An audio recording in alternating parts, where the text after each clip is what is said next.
Hello everyone, welcome to my revision series. I have started revision series for you all, right? Until now we have revised 6 chapters and today we will revise directing, that is chapter 7. You all know that we are studying and we are revising for your upcoming board exams, and I hope I have been able to help you revise the concepts in a nice way. So let us start directing today. What is directing? Directing refers to the process of instructing, guiding, motivating, and leading people in the organization so as to achieve the organizational goals. See, children, for directing, it is said it brings action in the organization. जब तक हम direct ही नहीं करेंगे employees को, employees काम कैसे करेंगे? You have to guide the employees, you have to tell them, instruct them what they should do, you will have to supervise them, you will have to motivate them to work. Yes or no? Until and unless they will not work. आपने किसी employees को लाके बिठा दिया organisation में, आपने आप उसको बता दिया कि ये आपकी पोजीशन है, आप मैनेजर हैं, आप नाउ यू स्टार्ट वर्किंग, तो आपको कहना तो पड़ेगा ना, you start working, you do this. Yes और no? So that is what directing is all about. तो डायरेक्टिंग में हम क्या करते हैं? एम्प्लॉयज को इंस्ट्रक्ट करते हैं कि उनको क्या करना है, उनको गाइड करते हैं कैसे करना है, उनको मोटिवेट करते हैं जिससे कि एक उनके अंदर एक विलिंगनेस आए अपने आप काम करने की, and then we act as a leader so that organization के goals are achieved. Is that clear? So directing is telling people what to do and seeing that they do it in the best of their ability. ये इसकी best एक line में अगर हमें directing define करना है तो वो ये है कि पहले हमें एम्प्लॉयज को बताना है कि आप कैसे करो, क्या करो, कैसे करो, और फिर then we have to monitor कि वो अपनी बेस्ट कैपेबिलिटी से वो काम कर रहे हैं. That fine, that is all about directing. So now directing के फीचर्स क्या हैं? First feature is it initiates action. Directing initiates action मतलब directing is the step where people actually take the first step in doing the work. यहाँ पर पहली बार काम start होता है ऑर्गेनाइजेशन में. It initiates means taking the first step towards the action, right? Second is it is a continuous function. Directing is a continuous function क्योंकि continuous होता है. एक बार आपने एम्प्लॉयज को बता दिया ये करना है and then you leave it, no. You have to continuously monitor them, continuously guide them, continuously supervise them, and एक बार एक काम हो गया, then for next cycle of the management you will have to again do the function of directing. So directing is a continuous function, ये कभी रुकता नहीं है. Directing is required at every level. Her level पे directing की जरूरत है. It is not that कि only middle level management is the one वो डायरेक्टिंग करेंगे, या जो लोअर लेवल मैनेजमेंट है जिन्हें एम्प्लॉय से काम कराना है बस उन्हीं का काम है. No, directing is required at all the management levels. It flows from top to bottom. Directing ऊपर से नीचे फ्लो करती है, मतलब कि top management will see the work or supervise the work of the middle level management. Middle level management will guide and supervise the supervisory level management or a lower level management, and then lower level management will actually get the work done from the employees. तो ये top to bottom flow करती है, right? It is performance oriented. Main objective इसका या feature directing का क्या है कि परफॉर्मेंस निकल के आनी चाहिए. इट इज ओरिएंटेड टुवर्ड्स और it focuses towards the performance. काम कैसा हो रहा है और क्या हो रहा है, ये काम हो भी रहा है या नहीं हो रहा है, काम एक्चुअली जैसा होना चाहिए था वैसा हो रहा है या नहीं हो रहा है. So it is all about performance of the individual employees. And next is human element. Directing is actually the function wherein the most important is why it is most important is because इसमें human element आता है. Human element का मतलब है you are dealing directly with the employees, उनका behavior से, and there is when there is a behavior of the employees, when there are employees with whom you are directly interacting, so that behavioral attitude सब employees का अलग होता है, हर employee का psychological aspect अलग होता है. तो there is a human element in every employees that you have to deal in this particular directing, right? Now next is elements of directing.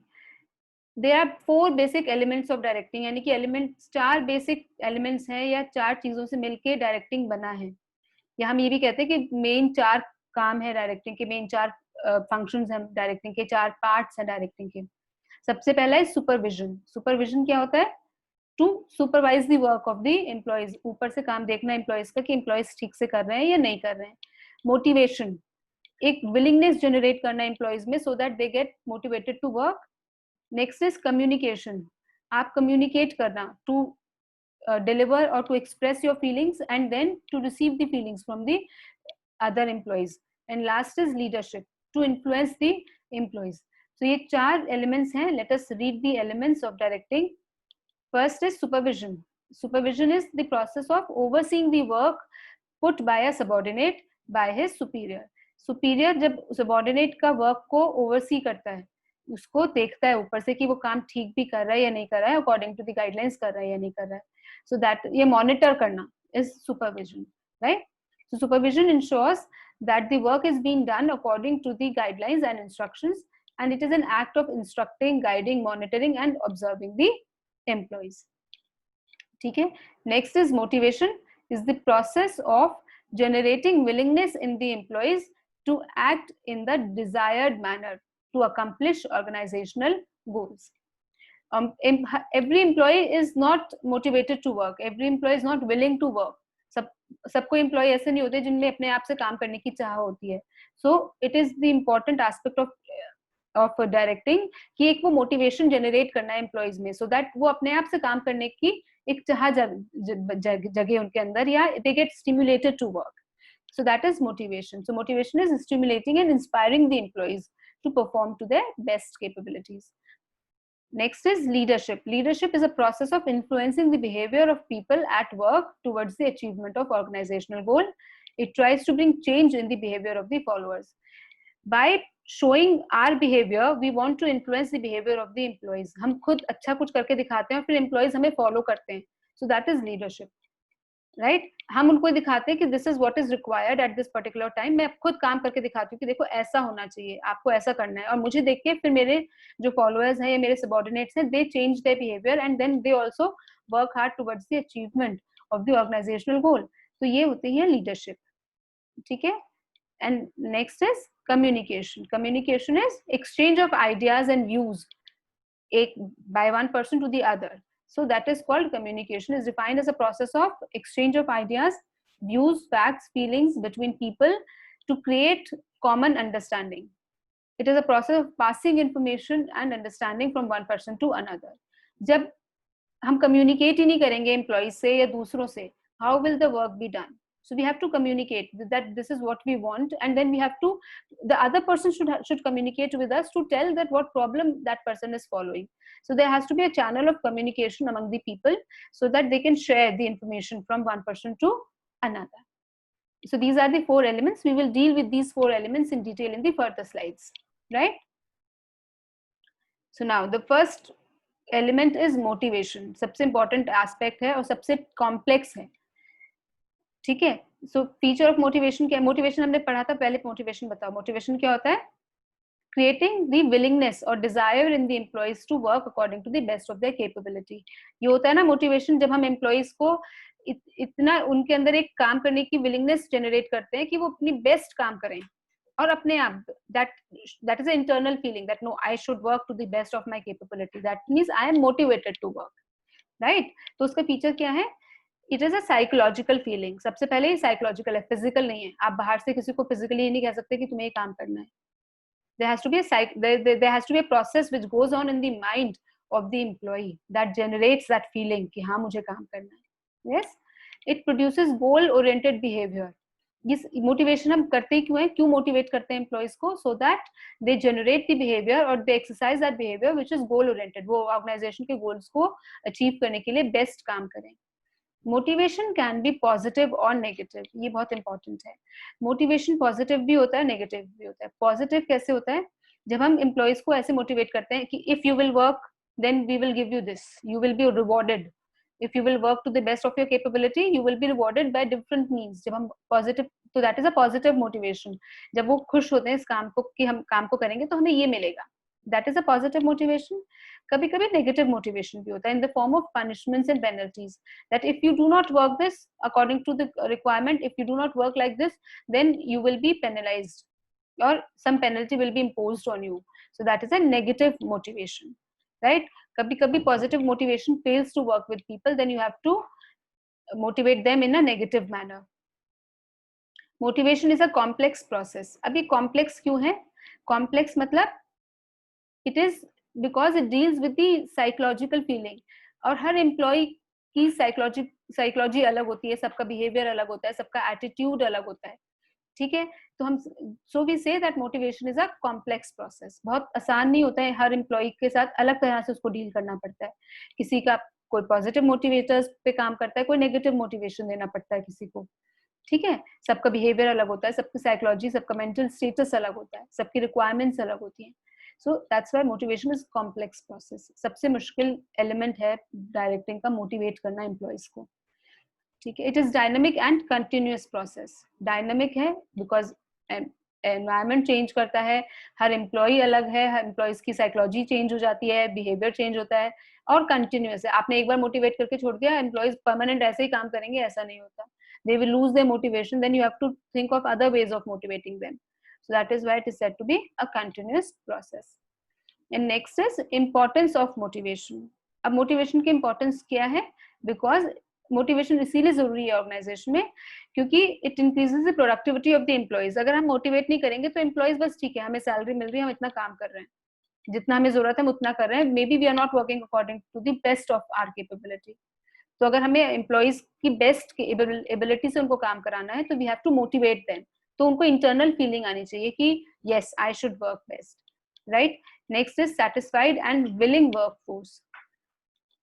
We have to create a workforce which is satisfied also, which is happy, content and which is willing to work. क्योंकि आप बार बार बाहर से धक्के देके काम नहीं करा सकते. They have to generate a feeling and a will to work for the betterment of the organization. तो ये motivation एक ऐसी workforce create करती है which has the work and desire to work for the best organization. Next is creates dynamic organization. It creates dynamic organization का मतलब है an organization which is able to adapt to the changes of the environment. That is called a dynamic organization. तो जब employees are very motivated to work, right, and they are satisfied, they are content, तो फिर जो भी changes हो रहे हैं, कहीं चाहे टॉप मैनेजमेंट से आ रहे हैं, चाहे वो एनवायरमेंट में हो रहे हैं, तो employees will be able to adopt to those changes in a better manner. And last is growth of the employees as well as for the organization. जब एम्प्लॉयज बेस्ट काम करेंगे, विलफुली काम करेंगे, तो उनका खुद का ग्रोथ भी होगा और ऑर्गेनाइजेशन का भी बेनिफिट होगा. Yes, so this was importance of motivation. जब हम मोटिवेशन पढ़ते हैं तो सबसे इंपॉर्टेंट कॉन्सेप्ट मोटिवेशन का होता है मैस्लोज नीड हायरार्की थ्योरी. सी चिल्ड्रन, बहुत सारे स्कॉलर्स ने, रिसर्चर्स ने बहुत सारी मोटिवेशन थ्योरीज दी हैं. हमारे सिलेबस में एक ही है विच इज मैस्लोज. मैस्लो ने क्या कहा है, एक ये थ्योरी दी है उन्होंने in the shape of the pyramid. उन्होंने कहा है कि every human has different category of needs. तो मैनेजर को क्या करना है, इट हैज टू आइडेंटिफाई कि उस पर्टिकुलर एम्प्लॉय के अंदर कौन सी नीड है जो अनसैटिस्फाइड है. और जब आप उस नीड को सेटिस्फाई करोगे उस एम्प्लॉय की, then he will get motivated to work. छोटी सी थ्योरी है, बस इतना ही क्रक्स है, that a manager has to identify the needs in the employees, because every employee has a different kind of need. So you have to identify कि एक need उसकी पूरी कौन सी नीड है जो उसकी अनसैटिस्फाइड है. आप वो नीड पूरी करेंगे तो he will be motivated and then he will move towards the next need which may be a higher level need, और फिर उस need को पूरी करोगे then he will get more motivated. So there is a hierarchy of needs in the employees. ठीक है, तो वो needs क्या है? सबसे पहले सबसे नीचे वाली physiological needs. हर एम्प्लॉय की सबसे बेसिक नीड होती है फिजिकल नीड्स. और फिजिकल नीड्स क्या होती है? फूड, वाटर, शेल्टर, रोटी, कपड़ा, मकान, सिंपल टर्म्स में, है ना. सबको यही चाहिए ना, सबसे पहले तो यही चाहिए. काम करने के लिए कोई घर से बाहर क्यों निकलता है? क्योंकि उसको लाइवलीहुड अर्न करनी है, बेसिक लाइवलीहुड, बेसिक नीड्स उसको पूरी करनी है. सो that is a physiological needs. और ये हर एम्प्लॉय की होती है ज्यादा. और किसी एम्प्लॉयज की ये नीड बहुत स्ट्रांग होती है, जो आपके लोअर लेवल एम्प्लॉयज होते हैं. तो आपको ये इंश्योर करना है कि जिन एम्प्लॉयज की फिजियोलॉजिकल नीड्स बहुत स्ट्रांग है, तो आप उनको एक फेयर सैलरी दो, एक फेयर सैलरी दो, सो that they can earn there minimum livelihood. और जब उनकी लाइवलीहुड चल रही होगी, जब उन्हें पता है कि वो इतना कमा रहे हैं कि उनकी फिजियोलॉजिकल नीड्स पूरी हो रही है, बेसिक नीड्स उनकी फुलफिल हो रही है, they will get motivated to work, right. Next category of needs is safety needs. जब एक बार किसी एम्प्लॉय की फिजियोलॉजिकल नीड्स पूरी हो जाती हैं, then he look forward for the next level of needs which is safety needs. Safety needs में दो तरह की नीड्स आती हैं. One is safe physical safety of the employees, जैसे safe working environment, and second is safety and security of the job, कि job आपकी safe है, या आपकी अगर जॉब नहीं रहेगी तो एटलीस्ट आपके पास you will have something to earn, जैसे हम कहते हैं पेंशन प्लान्स, या आपकी जॉब सिक्योरिटी. सपोज रिटेंच, अभी जैसे कोविड का टाइम चल रहा है, so there is lot of retrenchment going on, but बहुत अच्छी ऑर्गेनाइजेशंस हैं, उन्होंने एक पूरा एक अपना एक मैनुअल निकाला है एम्प्लॉयज के लिए, that we are not doing any retrenchment, आपकी जॉब सेफ है. तो एम्प्लॉयज गेट सो मोटिवेटेड ना कि that see this is the difficult time and employer ने हमारे लिए सोचा और हमें जॉब से नहीं निकाला. So that is called job safety. Job safety है, safe and safe working environment है, सिक्योरिटी है, और पेंशन प्लान्स हैं, that is also security for the future. So all these comes in the safety needs. तो ये दो होती हैं आपकी लोअर लेवल नीड्स, और we call them basic needs. ठीक है, ये हर एम्प्लॉय की होती है. Lower level management, lower level के जो एम्प्लॉयज होते हैं उनमें ये नीड्स ज्यादा स्ट्रॉन्ग होती है. तो मैनेजर को पहले ही देखना है कि किसी भी एम्प्लॉय की बेसिक नीड्स पूरी होनी चाहिए, राइट. जब उसकी ये दो नीड्स पूरी हो जाती है, ही moves towards a third level of the needs which is belongingness और love needs. ठीक है, इनको हम कहते हैं कि सोशल नीड्स भी कहते हैं इसको. ठीक है, social needs means every, because human are a social animals, right. हम कहते हैं ना, हमेशा से लिखते हैं ह्यूमंस आर सोशल एनिमल. तो because we all need a society to live in, we all need people who can love and care us, we need friends, we need relationships, है ना. हम जब एम्प्लॉयज में अगर मुझे एक खाली केबिन में ले जाके बिठा दो कि पूरे साल आपको इसी केबिन में काम करना है, you will not talk to anyone. Will you like to work at that place? Will you be motivated to work at that place? No. एक केबिन में बंद कर दो, 9 से 5, इसमें से निकलोगे नहीं, किसी से बोलोगे नहीं, किसी से बात नहीं करोगे. So your social needs are not fulfilled because you need some time. तभी इस social needs को पूरी करने के लिए तो क्या होता है आजकल organizations में, you have a break times and you have lunch time when people are free to move to the other people's place, और दूसरे के टेबल पे जाके आप बैठ के खा सकते हैं, या common cafeteria होते हैं, वो इसीलिए होते हैं, so that that social need of the employees can be fulfilled, right. Next level of needs are esteem needs, which means कि फीलिंग ऑफ अकम्पलिशमेंट. जैसे हम, आप किसी को बहुत अच्छा कोई एम्प्लॉय परफॉर्म कर रहा है, आप उसको टीम लीडर बना दो, तो उसकी जो सेल्फ एस्टीम की नीड्स है ना, दैट विल बी फुलफिल्ड. आप ये देखो कि इस एम्प्लॉय इतना अच्छा काम क्यों करता है, क्योंकि शायद he wants to be leader, he wants to be recognised. जो रिकॉग्निशन होता है, या लीडरशिप होती है, या आपने उसको कुछ अच्छा काम दिया, आपने उसको थोड़ा सा प्रमोट कर दिया, so that is a psychological factor. उसको अच्छा लगेगा कि मैंने इतना अच्छा काम किया था, तो उसके बदले में मुझे रिवॉर्ड मिला. Then he will work may be in a better manner, और ज्यादा काम करेगा वो. So that is called a esteem needs. ठीक है, esteem is a higher order needs. हम एस्टीम को कहते हैं हायर ऑर्डर नीड्स, ये साइकोलॉजिकल नीड्स होती हैं. ठीक है, and last is the self actualisation. ये बिल्कुल हाई ऑर्डर होती है, ये हर एम्प्लॉयज के बीच में नहीं होती, हर एम्प्लॉय के दिमाग में नहीं होती है. ये क्या होता है कि व्हेन यू, आप बहुत अच्छा काम कर रहे थे, आपको लीडर बना दिया, आपको प्रमोशन मिल गई, आपका सैलरी इंक्रीमेंट हो गया, सब कुछ हो गया, एंड यू गेट सेटिस्फाइड. कभी कभी कुछ लोगों के अंदर एक एक ना अधूरी चीज रह जाती है कि बोर हो गए अभी यार एक ही काम करते करते, you want some challenging things. So that is a self actualisation. जब आप अपनी, you want something creative, you want to explore to your fullest, या आप अपना पूरा पोटेंशियल निकालना चाहते हो, आप निकाल नहीं पाए हो किसी जॉब में, आप बहुत अच्छा कर रहे थे, यू हैव बीन प्रमोटेड, आप बहुत अच्छा कर रहे थे, लेकिन आपको अंदर से कहीं पता है कि your full potential is not been utilised. तो फिर अगर आपको ऐसा कोई चैलेंजिंग काम दे दें, या कुछ नया काम आया वो आपको दे दिया, so that you can use your creative ideas to it, आपको टीम लीडर बना दो, या एक नया ब्रांच खोल रहे हो, आप उस पर्सन को उसका हेड बना दो. चैलेंजिंग है, मुश्किल है, और क्रिएटिविटी का काम है, तो that his self actualisation needs will be fulfilled.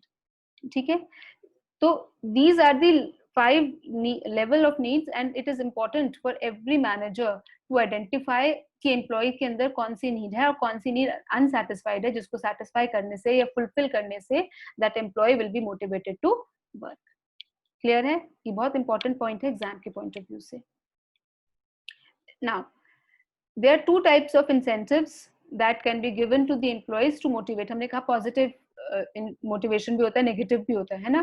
तो positive motivation कैसे होता है? When we provide them incentives for their good work, so then they will be motivated to work. So there are two kinds of incentives. One are financial incentives and another one is non-financial incentive. Questions में exam के point of view से non-financial incentive कभी-कभी case study में आ जाता है कि identify करो कि कौन सा incentive है. ठीक है. तो financial incentive can be your salary पे पैकेज आपका जो भी होता है जिसमें भी मॉनेटरी एलिमेंट इन्वॉल्व हो, which can be converted into monetary terms, जिसको आप बता सकते हो कि आपका इतना फायदा हुआ, लाइक कमीशन है, बोनस मिला, प्रॉफिट शेयरिंग मिला. स्टॉक ऑप्शंस होता है जैसे कि आप कंपनी के शेयर्स एज अ बोनस आपको दे दिए, ठीक है, गिफ्ट में आपको कंपनी के शेयर्स दे दिए, उसकी कोई वैल्यू होती है ना, that is a financial incentive. Perquisites कोई other benefit that you get, like आपको आपका मोबाइल बिल कंपनी ने पे करेगी आपको, या आपको पिक एंड ड्रॉप कंपनी दे रही है, आपको लंच प्रोवाइड करती है company. They are all perquisites, इनको हम पर्क्स भी कहते हैं शॉर्ट में. And last is retirement benefits, जो आपकी सेफ्टी नीड्स को फुलफिल करता है कि आप रिटायर हुए तो आपको क्या मिलेगा रिटायरमेंट पर. So all these are your financial incentives. Non financial incentives होता है your status symbol, your job enrichment. आप कंटिन्यूसली आपके जॉब्स में हम अच्छी अच्छी चीजें ऐड करते रहे तो then you will feel satisfied, right. Career advancement है, एम्प्लॉयज पार्टिसिपेशन, कोई डिस्कशन हो रहा है, डिसीजन मेकिंग है, उसमें एम्प्लॉयज की पार्टिसिपेशन आपने करा ली, या बहुत कंजीनियल एनवायरनमेंट आपने प्रोवाइड किया हुआ है ऑर्गेनाइजेशन में, जॉब की सिक्योरिटी है, या एम्प्लॉयज को रिकग्निशन दे रहे हो आप, ठीक है, कि आप सपोज बहुत अच्छा एम्प्लॉयज ने किया तो आपने उसका बोर्ड पे नाम लगा दिया. आपने कभी देखा होगा बैंक्स वगैरह में लिखा रहता है ना, employee of the month sales या मैनेजर ऑफ द मंथ, ये सब जो होते हैं ना, they are called employee recognition programmes, ठीक है, just to motivate the employees कि एक एम्प्लॉय ने इतना अच्छा काम किया था तो हमने उसका नाम बोर्ड पे लगाया पूरे महीने, तो everyone will try to work better. So they are non financial incentives, right. Now the next element is leadership. अभी मोटिवेशन पढ़ रहे थे हम, पॉजिटिव मोटिवेशन तक हमने कंप्लीट कर लिया, अब आती है लीडरशिप की बारी. लीडरशिप क्या था? If you remember, leadership is the ability to influence the behaviour of your followers, है ना. जब आप खुद ऐसा कुछ काम करते हो and you have the capability कि आप अपने बिहेवियर को पोज करके शो करके आप अपने फॉलोअर्स के बिहेवियर में आप चेंज ला सकते हो, you can influence the behaviour, then that is called leadership. Leadership के क्या फीचर्स होते हैं? Ability to influence the behaviour of others. आप अच्छा कर रहे हो लेकिन आपको देख के लोग अच्छा नहीं कर रहे हैं, so then you are not a good leader, right. Seeks to bring the desired change in the behaviour of others. Leadership का फीचर है कि लीडरशिप हम वही बंदा लीडर होता है जो अपने फॉलोअर्स में या दूसरों के बिहेवियर में चेंज ला सके, ठीक है. Reflects interpersonal skills between leaders and followers. There has to be a relationships between the leader and follower के बीच में एक इंटरपर्सनल रिलेशनशिप होना बहुत जरूरी है. और कैसा रिलेशन है ये रिफ्लेक्ट करता है लीडरशिप से, कि अगर लीडर अच्छा है तो रिलेशनशिप्स भी बहुत अच्छे होंगे, अगर लीडर अच्छा नहीं है तो फॉलोअर्स और लीडर्स के रिलेशनशिप्स अच्छे नहीं होते. Seeks to achieve organisational goals. Leadership क्यों करते हैं? क्योंकि वो ऑर्गेनाइजेशनल गोल्स को अचीव करना है, इसीलिए. तो लीडर अपने बिहेवियर से इन्फ्लुएंस करता है दूसरे को कि सो दैट सारे एम्प्लॉयज मिलकर ऑर्गेनाइजेशन का गोल अचीव करें. And it is a continuous process. ये again leadership is a continuous process. एक बार आपने लीडरशिप क्वालिटी दिखाई, सारे लोग आपको फॉलो करने लगे और आप रुक गए, खत्म. No, you have to continuously show and act as a leader for the employees जब तक काम चल रहा है. क्लियर? लीडरशिप में जो इंपॉर्टेंट पार्ट है लीडरशिप का, that is the leadership styles. There are three leadership styles. One is autocratic or authoritative. Another is participative or we call it democratic. And third is free reign or we call it laissez-faire. तो आप इसको पढ़ते हैं कि ये क्या क्या है. Autocratic leadership style क्या होता है? जब leader is very authoritative. जब हम कहते हैं, leader कहता है do what I say. जो मैंने कहा है वही करोगे, उसके अलावा कुछ नहीं करोगे. So that is a authoritative leadership. इसमें that is a leader centered. Leader decide करता है, leader के पास सारी power है, सारा decision making leader के पास है. Followers have nothing to say. They do not have right to say anything, and they just have to follow the instructions. That is authoritative leadership. Fine. Second is democratic leadership.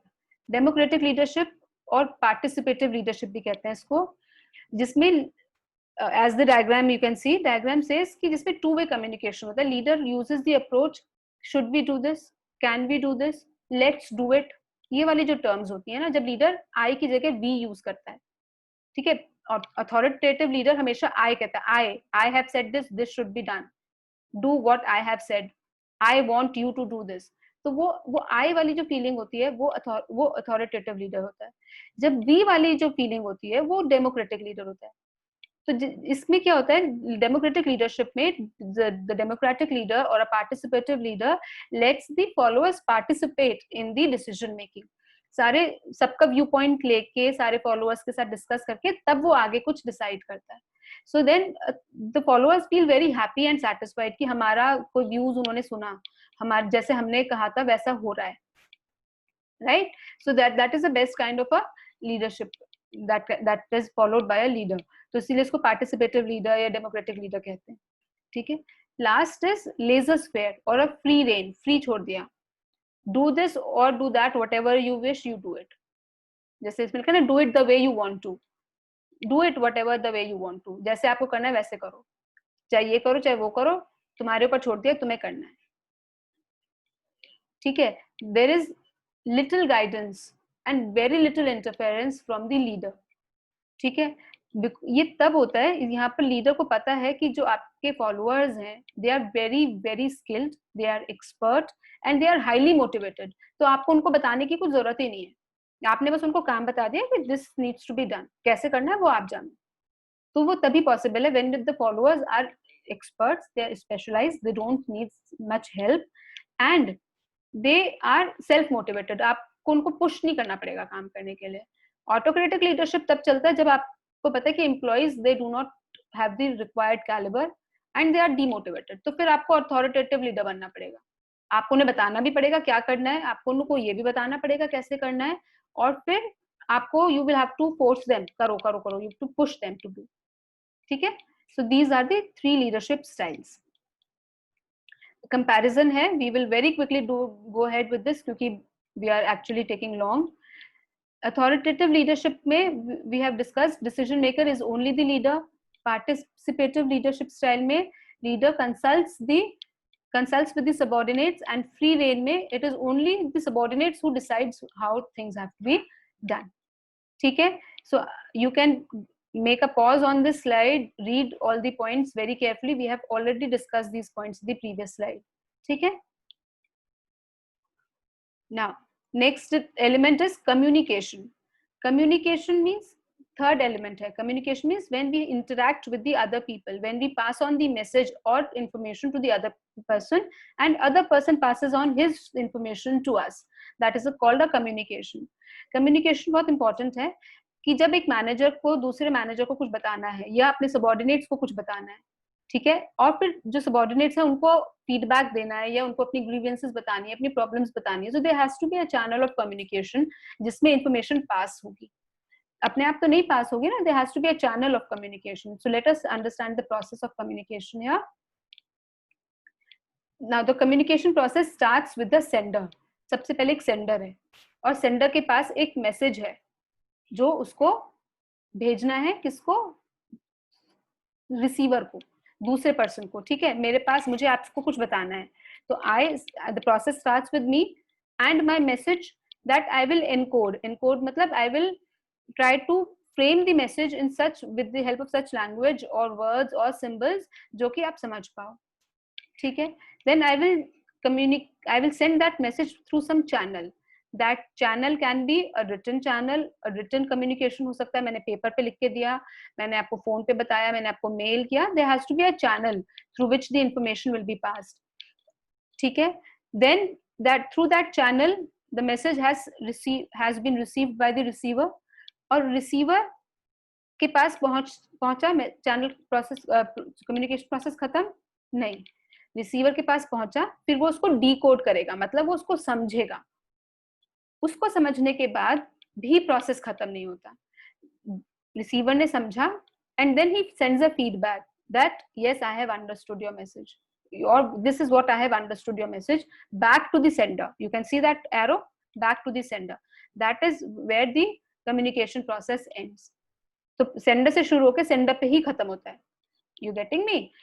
मैंने आपको कुछ बताया, आप मेरे पास एक message था, मैंने आपको भेजा, आपने उसको देखा, पढ़ा, सुना, समझा, and you return said yes, तो यहाँ तक ये खत्म हो गया। और ये नॉइज क्या है, जब भी किसी चैनल में हम भेजते हैं there is a noise, noise can be physical thing, जैसे सच में एक नॉइज आ गई, या any kind of interruptions that might occur in the channel which might disrupt or interfere in the sending of the message, that is called noise. Clear? So forms of organizational communication क्या हो सकते हैं? Organizational communication can be formal communication or informal communication. Formal communication क्या होती है, जैसे आपको याद होगा हमने पढ़ा था ऑर्गेनाइजिंग में formal organisation and informal organisation, यही वही चीज है। Formal communication when we talk of only organisations business, that is formal communication. Informal communication में we talk anything apart from the organisational activities. Organisation के काम से अलग हम जब कोई बात करते हैं दैट इज इनफॉर्मल, और ऑर्गेनाइजेशन के काम से रिलेटेड जब हम अपने काम अपने जो हम काम कर रहे हैं ऑर्गेनाइजेशन में उसके रिलेटेड बात करते हैं दैट इज फॉर्मल कम्युनिकेशन। ठीक है, तो just quickly read the points. Formal communication means official communication between officially related people related to official matter, seeks to achieve organizational goals, and it follows scalar chain of command. Scalar chain of command यानी कि formal communication हमेशा कैसे होती है, superior subordinate के बीच में। ठीक है, यू क्लियर? ये बहुत इंपॉर्टेंट फीचर है फॉर्मल कम्युनिकेशन का कि formal communication scalar chain of command follow करती है। And last is can be vertical और हॉरिजॉन्टल। वर्टिकल मतलब ऊपर सबऑर्डिनेट सुपीरियर से नीचे, या horizontal means two managers of different level of different department, sorry, so then we call it a horizontal. Production manager talks with the sales manager or talks with the purchase manager, so that is a horizontal communication. When the manager talks with the general manager, or general manager talks with the director, that is a vertical communication. Informal communication does not follow any scalar chain of command. People talks of social and friendly talks among the people. People who are communicating may be officially related, may not be officially related. मैं किसी से बात कर रही हूँ, वो उसका मेरे साथ कोई ऑफिशियल टर्म हो भी सकता है, नहीं भी हो सकता. It focuses on the psychological satisfaction. It moves in all direction without following any lines of communication. कहीं पे भी फॉलो कर जाती है, कैसे भी. मैं एक डिपार्टमेंट की मैनेजर हूँ, मैं किसी दूसरे डिपार्टमेंट के डायरेक्टर के साथ, तीसरे डिपार्टमेंट के असिस्टेंट मैनेजर के साथ, किसी के साथ भी खड़े होकर कुछ भी बात कर रही हूँ. सो that is called the grapevine, or it is said that direction moves in all the directions. कहीं पे भी कोई proper communication का direction नहीं होता. जैसे हमने कहा है कि formal is upward or downward or horizontal and vertical. यहाँ पर ऐसा कुछ नहीं होता. And it does not follow scalar chain of command. So this was all about formal and informal communication. There are certain barriers to communication. Exam के point of view से सबसे important topic है barriers to communication. कम्युनिकेशन के barriers क्या हैं, क्या चीज है जो कम्युनिकेशन में के रास्ते में रुकावट लाती है. बैरियर्स आर रुकावटें, राइट? तो सबसे पहला है सिमेंटिक बैरियर्स.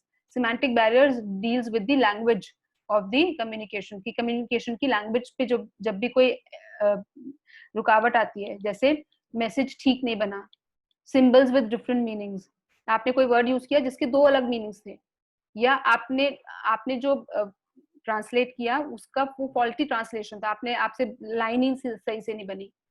अनक्लैरिफाइड असम्पशंस, आपने कुछ सोचा, आपने वो लिख दिया, लेकिन एम्प्लॉय के हिसाब से वो उसकी असम्पशन गलत थी.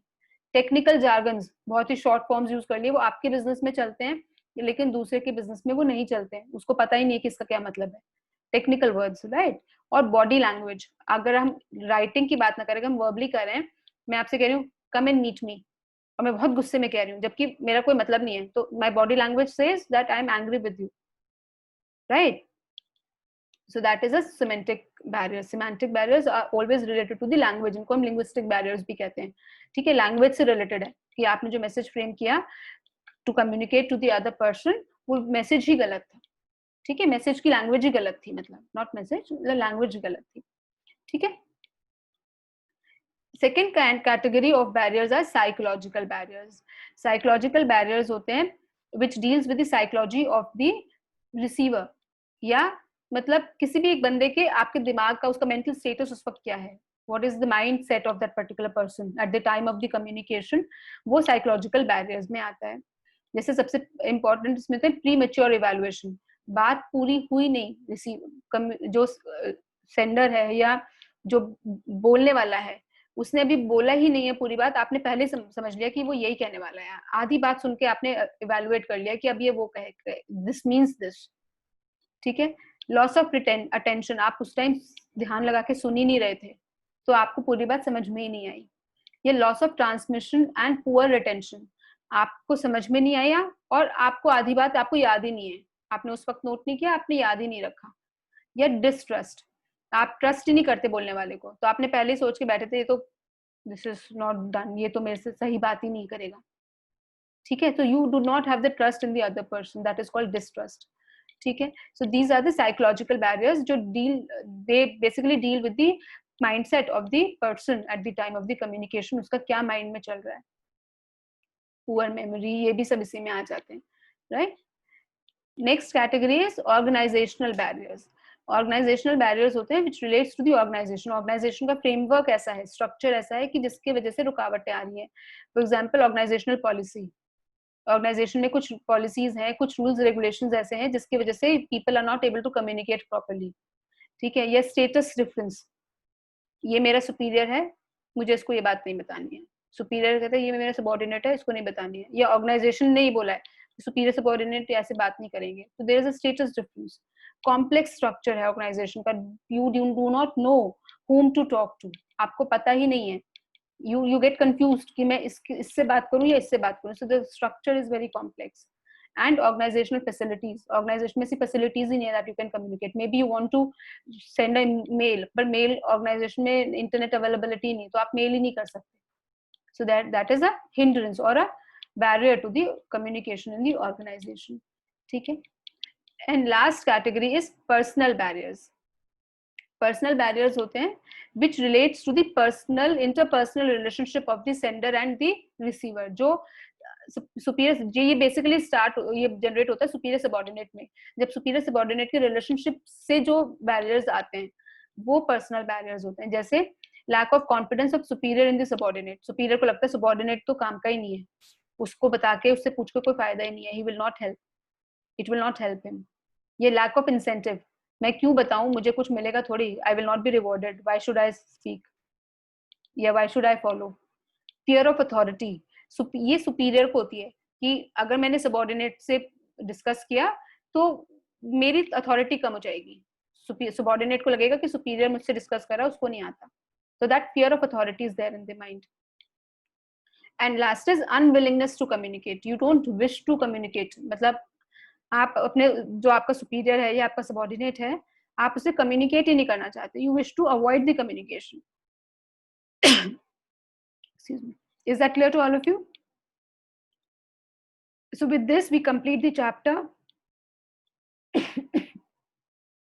sorry, we have revised directing, this was little lengthy chapter. If you want any detailed explanation of any point, the entire chapter of directing is available on my channel in a detailed manner, so you can go on that particular videos and see that. And do not forget to press like button, children. Don't go anywhere, I'll be right back with next chapter. Till then, take care, goodbye.